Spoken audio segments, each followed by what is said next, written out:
我的流水 Vlog。5月25号，天气越来越冷，用露露送的眼影化了个妆出去玩。去哪我已经不记得了。回到家看到多多穿着老公给她买的衣服，不开心的躺在沙发上。我开始安慰她，原来今天请朋友来家里吃火锅。虽然房子是租的，但是阻挡不了我们交朋友的热情。5月26号，带大壮去暴动海胆吃大餐。晚上回家热肠撸狗，我记得当时外面下着小雨，天气非常冷，没法带多多出门。两个逗逼把多多带上了跑步机。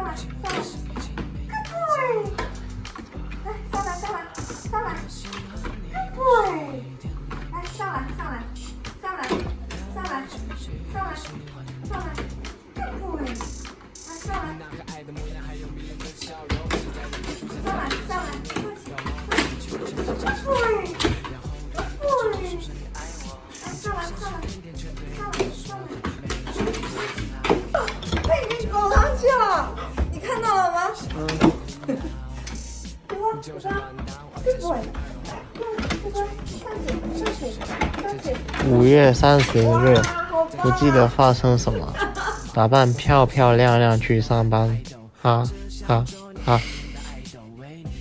送公司的宣传资料给别人发，小车车又显神通。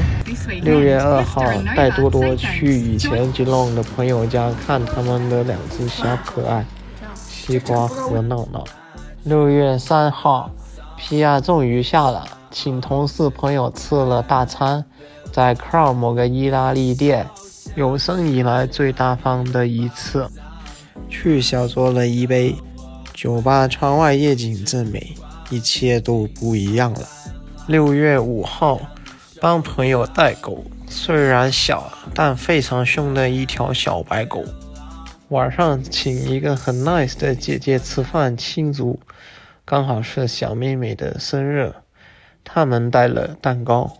女孩真是妈妈的小棉袄呀。6月7号，上班出勤路过一片好阳光。